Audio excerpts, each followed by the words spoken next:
अस्सलाम वालेकुम नाज़रीन, टाइम्स 24 न्यूज़ में आपका खैर मक़दम है। आइए तफसीलात पर नज़र डालते हैं।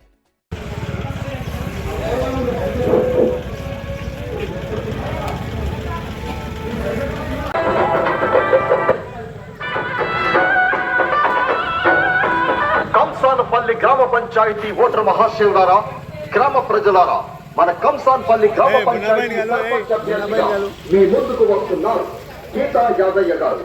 వారి గుర్తు ఉంగరం గుర్తు. ఉంగరం గుర్తుకే మన ఓటు.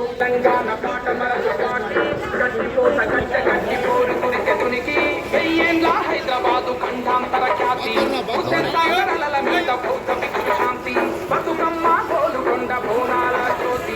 ఓటర్ మహాశివులారా, పేద ప్రజల పెళ్లిది, బడుగు బలహీన వర్గాల ఆశా జ్యోతి, కుల మతాలకు అతీతంగా నిరంతరం ప్రజల సంక్షేమం కోసం పాటుపడి నిస్వార్థ ప్రజా సేవకులు మన గీతా యాదయ్య గారు.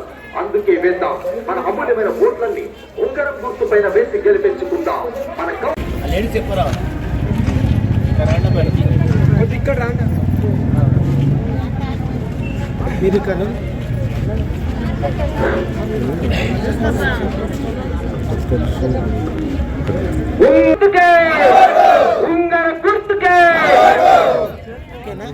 గెలిపించి 8 వార్డులు, ఫస్ట్ వార్డు రామకృష్ణారెడ్డి నుంచి 8వ వార్డు వరకు సీను అందరినీ గెలిపిస్తే మీకు కావాల్సిన పనులన్నీ సొంత మా అభివృద్ధి కాకుండా మీ ఊరికే మన ఊరికి సమస్యలు వస్తే కష్టపడతామని చెప్పి మీకు మాటిస్తున్నాం. యాదన్న ఎంబడి నేను కానీ రామకృష్ణారెడ్డి కానీ అందరం 8 వార్డులు కానీ మెంబర్లు అందరం మేము ఉంటాము. గతంలో ఇప్పుడు ఎట్లా దరకాల మంజికాల ఎట్లా చేసినామో అదే విధంగా ఊరు కోసమే చేస్తాము. మా ఇల్లు కానీ మేము చేసుకుంటామని మాటిస్తలేము. మా ఊరు కోసము చేస్తాము, కష్టపడతాము. యాదన్న గురించి మీరు ఉంగరం గుర్తుకు వేసి గెలిపించాలని కోరుకుంటున్నా. 8 వార్డులు గిట్ట గెలిపిస్తే కంపల్సరీ మీ ఊరికి మొత్తం మన ఊరికి నీట్గా చేస్తామని మాటిస్తున్నాను నేను యాదన్న నెంబర్ ఉండి. అలాగే నా ఓటు ముగల్గిద్దల పడ్డది. ఒక ఓటు చోరుగాడు, ఓటు దొంగ, వాడిని మనం గెలిపిస్తే వాడిని ఊర్లోకి వెళ్ళి తరిమి కొడదాం, ఎలగొడదాం. నా ఓటు తీయనీకే వానికి ఏం హక్కు ఉంది? వాడు ఎవడు ఓటు తీయనీకే, నా ఓటు తీయనీకే. అలాగే నా ఓటు గెలుపు కారణం కావచ్చు కదా యాదన్నకి, ఉంగరం గుర్తుకి. అలాగే మీరు ఓటు గుర్తుతోని మీరు యాదన్న గెలిపిస్తే వాని ఊర్లోకి వెళ్ళి తరిమి కొడదాం. ఓటు దొంగని ఓటీపీ హ్యాక్ చేసి ఉన్నది. మీది గిట్టగా బ్యాంకులకి వెళ్ళి డబ్బులు కానీ మీ కులాలు కానీ ఏమన్నా చేయొచ్చు. గుర్తు పెట్టుకోండి. మీ సేవలో మీ ఆధారాలన్నీ సేవ్ చేసి పెట్టుకున్నాడు. మీకు చెప్తున్నా, ఇది యాదన్నకి 8 వార్డులకు గెలిపియండి. కంపల్సరీ ఆయన ఎంబడి ఉంటాము. నేను మాటిస్తున్నా. నా ఇంటికి కాకుండా మన ఊరు కోసం కష్టపడతాను. నేను సంపాదించినంత యాది పెట్టుకోండి. ఉంగరం గుర్తుకు ఉంగరం గుర్తుకు మన ఓటు. ఉంగరం గుర్తుకు చెప్పాలి. ఉంగరం గుర్తుకు ఓటు. ఉంగరం గుర్తుకు రామకృష్ణ గారిని 8వ వార్డు గెలిపిస్తే మీకోసం నేను నిలబడతా, మాటిస్తున్నా. ఇంతకుముందు నేను వార్డు మెంబర్గా చేసిన. మేమందరం కాంగ్రెస్ పార్టీకి సపోర్ట్ చేసి శంకరన్న గారిని గెలిపించడం జరిగింది. కాంగ్రెస్ పార్టీ మేము సపోర్ట్ చేసినప్పుడు ఆయన టీఆర్ఎస్ ఆయన ఫామ్ హౌస్ లో ఎమ్మెల్యే గారు వస్తే ఆయన ఫామ్ హౌస్ లో ఉండి తోటగా తాళం వేసుకొని జనాలను భయప్రదం చేసిండు. ఈ రోజు ఇలా ఏం చేస్తున్నంటే ఆయన ఎస్సీ రిజర్వేషన్ ఇట్లా భయప్రద ఎస్సీలను భయాలను గురి చేస్తున్నాడు. అందులో ఆయన డ్రైవరు ఎస్సీ రిజర్వేషన్ గారు ఏమైందంటే ఆయన డ్రైవర్లు పెట్టుకొని డ్రైవర్ తమ్ముని పెట్టుకొని ప్రచారం చేసుకుంటాడు. ఎస్సీలు గారు ఆయన గెలిస్తే నేనే సర్పంచ్ అని చెప్పుకున్నాడు. ఆ మహేందర్ రాజు క్యాండిడేట్ నేను నన్ను చూసి ఓటు అంటాడు. అంటే ఈయన రెడ్డా ఎస్సీ అని ఒక నేను ఖచ్చితంగా ఆయనకు జవాబు చేస్తున్నా. నన్ను చూడు, నేను నల్లడే ఎస్సీ రిజర్వేషన్ అన్నారు. ఈయన పెత్తనం ఇది నరేంద్ర రెడ్డిది. ఆయన డ్రైవర్ పెట్టుకొని మళ్ళా పెత్తనం ఆయన చేయాలి. ఈయన ఏకైక నెంబర్ అగ్రిగోల్డ్ బాధితుడు. అగ్రిగోల్డ్ బాధితుడు మోసం చేసి 70 ఎకరాలు మోసం చేసి అగ్రిగోల్డ్ బాధితులు అందరినీ మోసం చేయడు.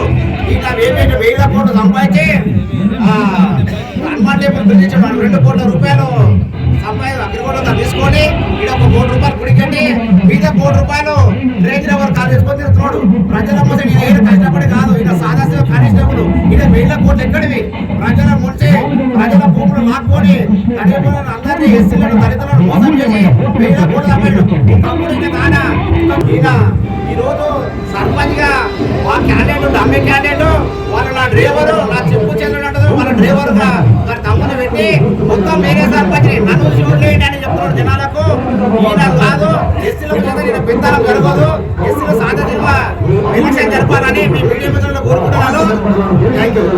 కంచన్పల్లిలో బాగా రాజకీయ వేడి పుట్టిస్తున్న లీడర్లు ఇక్కడ సామరస్యంగా ఎలక్షన్లు ఏకగ్రీవమయ్యేదానికి ఒక బడా నాయకుడు, పూటకొక పార్టీ మారే నాయకుడు ఈ ఎలక్షన్లో మేము పేరు చెప్పొద్దు, ఊరు మొత్తానికి తెలుసు ఆ బడా నాయకుడు ఏం చేస్తారని. కానీ ఎవరు బయటికి వచ్చి పేరు చెప్పడానికి భయపడతారు. నేను ఈ పార్టీలో పనిచేయబట్టి 2006 నుంచి పనిచేస్తున్నా. అప్పటి నుంచి బడా నాయకుడు ఇప్పటిదాకా 4 పార్టీలు మారిండు. ఏ పార్టీ గెలిస్తే ఆ పార్టీ దగ్గరికి పోయి జై కొడతాడు. ఇక్కడ విలేజ్లో ఇంకా ఏం చేయాలి? ఇక్కడ విలేజ్లో తెలిసిన వాళ్ళు తెలియని వాళ్ళు, ఇక బడా నాయకుడు డబ్బులు ఉన్న ఆయన ఏ దారిని నడిస్తే ఆ దారి, ఆయన పోసినదే దారి, ఆయన గీసినదే గిర్రే. గెలిచిన తర్వాత కాంగ్రెస్ పార్టీలో కూడా ఆయనకు గెలిపించినాం. 2018లో పార్టీ మారి మొత్తానికి పార్టీ మొత్తం నెంబర్లను తీసుకొని పార్టీ మారిపోయాడు. ఆయనకు భూ కబ్జాలు చేయడానికే, వెంచర్లు అమ్ముకోవడానికి, ప్రతి దానికి చెర్లు కబ్జాలు చేయడానికి, శ్మశానాలు కబ్జాలు చేయడానికి ఆయన కూడా ఇప్పుడు మొన్న రీసెంట్గా పార్టీ క్యాంప్ ఆఫీస్ దగ్గరికి ఒక 3 ఆటోలు కట్టుకొని తీసుకుపోయి ఈ ఎస్సీ రిజర్వేషన్ క్యాన్సిల్ అయితే బాగుంటే అని కొంతమందిని అలా అనచురులు ఉంటారు, ఆయన తీసుకొని పోయి అక్కడ నరేందర్ రెడ్డి ఉంటేనే బెటరు. కొంతమంది ఏమైందంటే వాళ్ళని గుర్తుపట్టలేకపోతున్నారు. ఇప్పుడు కూడా అన్న గెలుపుకు ఆయన ఎలాంటి ఒక సాయం లేదు.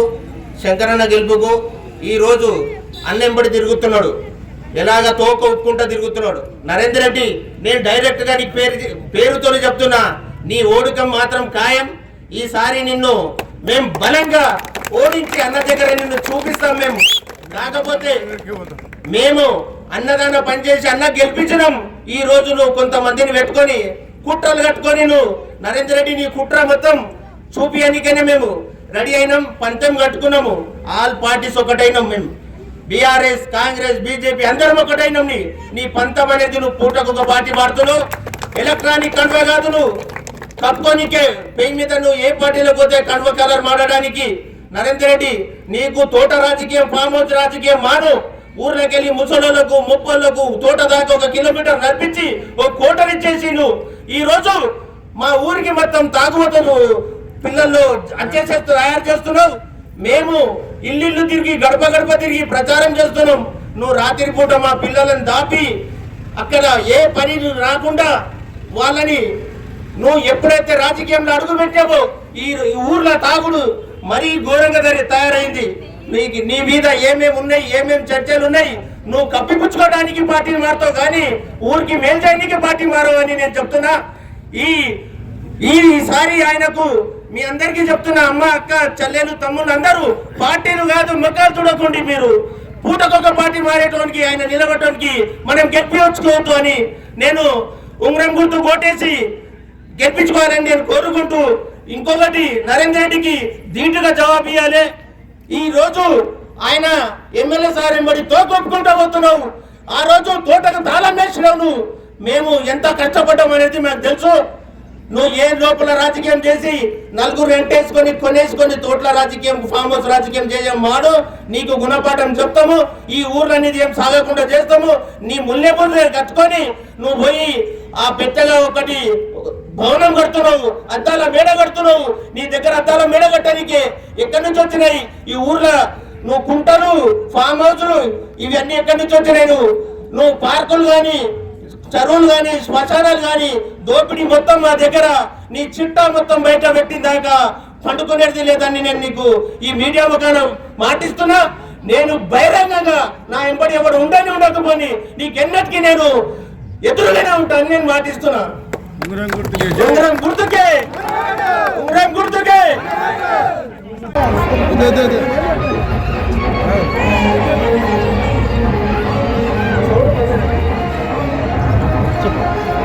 గ్రామంలో ఈరోజు ప్రశాంత వాతావరణంలో జరుగుతున్న ఈ ఎలక్షన్లో మా సతీమణి గీత గారిని నిలబెట్టడం జరిగింది. ఈరోజు ఈ గ్రామం గతంలో 2013లో నేను గ్రామ సర్పంచ్గా ఈ గ్రామానికి ఉమ్మడి పంచాయతీకి ఎన్నో సేవలు అందించినాను. అలాగే ఈసారి కూడా మనకు రిజర్వేషన్ ద్వారా ఎస్సీ ఉమెన్ వచ్చింది. నా సతీమణి గీతను నిలబెట్టాను. ఈరోజు ఒక వర్గపోరు నడుస్తుంది కంసన్పల్లిలో. ఒక ఏకపత్య నిర్ణయాలను తీసుకునే తత్వం ఏర్పడే వ్యవహారం జరుగుతూ ఉన్నది. దానికి మాది ఈడ ఈ యువకులది, గ్రామ పెద్దలది, గ్రామ మహిళలది, అందరిది ఏంటంటే గ్రామ ఎజెండా ఏంటంటే గ్రామ అభివృద్ధి ఎజెండాగా భావిస్తున్నాం. ఈరోజు గ్రామానికి ఉన్న వనరులంతా దోపిడి దొంగల్లాగా దోసుకొని ఈరోజు మేము గుడి కట్టినాం, మేము ఏదో చేసినాం, ఏదో మళ్ళేసినాం అని అంటుర్రు. వాస్తవానికి మన తాన ఉన్న జీపీ ల్యాండ్లో 10% ల్యాండ్ ఉంటుంది. ఆ ల్యాండ్ మొత్తము దోపిడి దొంగల్లాగా గజాల లెక్కగా అమ్ముకొని ఈరోజు ఒక టెంపుల్, ఒక గుడి కట్టించి దాని వైభవం నేను ఈ కాంసంపల్లిలో గుడి కట్టిన నా చెప్పు పెడితే చెప్పు గెలుస్తుంది, నేను చెప్పిన మనిషే గెలుస్తాడు అనే ఒక ధోరణి నడుస్తుంది. దానికి ఎదురుదాడిగా మేమందరం ఉమ్మడిగా అందరం కలిసికట్టుగా వ్యవహారం చేసి దోపిడీ చేసింది ఎవరు చూస్తలేరు, గుడి కట్టింది అందరికి కనబడుతుంది. ఈడ దొంగెవడు దొరెవడు తేల్చే టైం వస్తుంది. ఆ తేల్చే టైం వచ్చినప్పుడు బరాబర్ అన్నిటికీ లెక్క తెలుస్తాం. ఈరోజు రాజకీయంగా ఏ పార్టీ అధికారంలో ఉంటే ఆ పార్టీకి పోయి తొత్తులాగా మారి ఈరోజు చిన్న యువకులు గ్రామానికి ప్రతి విషయంలో కట్టుబడి గ్రామానికి సేవలు అందిస్తున్నారు. మహిళలు గ్రామానికి మంచి చేసే దిశగా నిలుస్తున్నారు. కానీ రాజకీయం మొదలుపెట్టి బడా నాయకుల్లాగా దంద చేసి బడా నాయకుల్లాగా వ్యవహారం చేసి ఈరోజు పెత్తందారి వ్యవస్థ లాగా చేస్తుర్రు. అది నడవనీయం. గతంలో కూడా 2013లో నేను మ్యారేజ్ కాకముందు 22 సంవత్సరాల్లో నేను సర్పంచ్గా గెలిచిన. వీళ్ళందరూ అదే ఆదరణ ఈరోజు కూడా కంసన్పల్లిలో ఉన్నది. ఉమ్మడి పంచాయతీ మొత్తం ఆ రోజు మొత్తం గ్రామాన్ని ఒక మలుపు దిశగా తీసుకొచ్చిన ఈరోజు చిన్న పంచాయతీ ఈరోజు ఈ పంచాయతీని ఒక పెద్ద ఎత్తున ఆదర్శ గ్రామంగా తీర్చిదిద్దుతాం. ఎందుకంటే ఈ దళారీ వ్యవస్థలో ఏ ఒక్కరు చూసినా ఏ పొలాలు తీసుకోవాలని వచ్చినా భీమారంలో ఉన్న రేటు మా కంసన్పల్లిలో లేదు, భీమారంలో ఉన్న రేటు మాత్రాన లేదు, కాసరాబాద్లో ఉన్న రేటు మాత్రాన లేదు. ఈరోజు అగ్రిగోల్డ్ భూములు కొన్నది ఎవడు, అగ్రిగోల్డ్ కేసులు అనుభవిస్తున్న రైతులు ఎవరు? అమ్ముకుందామంటే ఈరోజు అగ్రిగోల్డ్ కేసులు పడ్డాయి, రైతులవి సరైన క్లియరెన్స్ లేదు. కానీ ఈరోజు వాళ్ళ క్లియరెన్స్ అవుతున్నాయి, వాళ్ళ ఈ వ్యవస్థ నడుస్తూ ఉన్నది. గ్రామంలో పార్టీకి కట్టుబడి గతంలో వాస్తవానికి కాంగ్రెస్ పార్టీలో నిమగ్నమై అసలు పొట్ట కాల్చుకొని పార్టీని నడిపిన వాళ్ళు ఎక్కడ ఉండరు. వాస్తవానికి అధికార పార్టీలో సంపాదించుకున్నాడు తెల్లారే బొకే ఇచ్చి ఎక్కడ ఉన్నాడు అనేది ప్రజలు నిర్ణయిస్తారు. మేము హామీ ఇస్తున్నాం, ఏమున్నా కానీ గ్రామంలో అంతా ఐక్యత చేసుకుంటాం. ప్రతి ఒక్కరు అభివృద్ధికి దిశగా పోతాం. ప్రతి ఒక్కరి సహకారం ఉంటేనే గ్రామాభివృద్ధి అవుతుంది. మేము ఎక్కడ కూడా ఆటంకం చేయలేము, ఎక్కడ కూడా మంచికి మేము ఆధారంగా ఉన్నాము, మంచికే పని చేస్తాము, మించితే మేము ఎదురు ఉంటాము. ఎందుకంటే వాస్తవానికి వాళ్ళు ధనంతో వాళ్ళు వ్యవహారం చేస్తున్నారు. మేము జనబలంతో ఓటు బలంతో మేము గ్రామాన్ని అభివృద్ధి దిశగా ముందుకుపోతాము. ప్రతి కుటుంబాన్ని ఏ ఒక్క లీడరు ఆ ఇంటిని తెలియజేయాలంటే కాదు, ఆ ఇంటి లోపల ఉన్న మంచితనం, మంచి గుణాలు, మంచి వ్యవస్థను తయారు చేస్తేనే ఎవరంతలా వాళ్ళు సజీవంగా మంచిగా బతుకుతారు. తాగుడుకు బానిస చేసి ఆ కుటుంబాలను నాగం చేసి ఏదో మేము తీర్చిదిద్దుతామనే హామీలు నేను ఇవ్వను. ప్రతి కుటుంబాన్ని మంచిగా చల్లగా ఉండే విధంగా మంచిగా ఎవరి పనులు వాళ్ళు చేసుకునే దిశగా మేము గ్రామంలో ఉన్న యువకులము మహిళలము ఎవరి పనులు వాళ్ళు చేసుకొని ఎవరి మీద ఆధారపడకుండా ఎవరిని చేయి దాచి అడగకుండా ఆ దిశగా మేము ముందుకుపోతామని చెప్పేసి నేను తెలియజేస్తున్నాను. ఉదాహరణ చల్లగా ఉన్నది. ఎందుకంటే వాస్తవానికి వాళ్ళు ఓట్లను కోట్ల రూపాయలు ఉన్నాయి మా తాన, రూపాయలు పెట్టి మేము ఓటు కొనగలుగుతామని వాళ్ళు అంటున్నారు. నాయన నీకు ఒకసారి మళ్ళీ ఒక అవకాశం ఇస్తాం, నువ్వు గెలిస్తే ఇంత అనుభవం ఉన్నది. రమేష్ సేటు గతంలో ఆయన కూడా సర్పంచ్, మొన్న కూడా సర్పంచ్ చేసి తక్కువ మెజార్టీతో ఓడిపోయాడు. అనుభవం ఉన్న వాళ్ళంతా నీ వెంబడి ఉన్నారు, మహిళలు ఉన్నారు, మేమంతా నీకు సహకరిస్తాము, మీకు ఖచ్చితంగా గెలిపించే దిశగా మేము ముందుంటామని చెప్పేసి నాకు ఎవరు ఎన్ని భయాందోళన కార్యక్రమాలు చేసిన వాళ్ళందరూ నా వెంక నడుస్తున్నారు. వాళ్ళకు నా ప్రాణమైన ఇచ్చుకుంటాను, కానీ వెనకడుగు ఎప్పటిసరిగా నేను వేయను. వాళ్ళందరికీ పదాభివందనాలు తెలియజేస్తూ వాళ్ళందరినీ నా ఇంటూ సహకారం చేసిన అందరికీ నేను ఎప్పుడు రుణపడతానని వాళ్ళు ఉంగరం గుర్తు నా గుర్తు గతంలో కూడా ఉంగరం గుర్తే వచ్చింది. భారీ మెజార్టీ తోటి గెలవడం జరిగింది. ఈ రోజు కూడా ఉంగరం గుర్తు వచ్చింది. భారీ మెజార్టీ తోటి గెలిపిస్తారని వీళ్ళందరికీ ఆశిస్తున్నాను.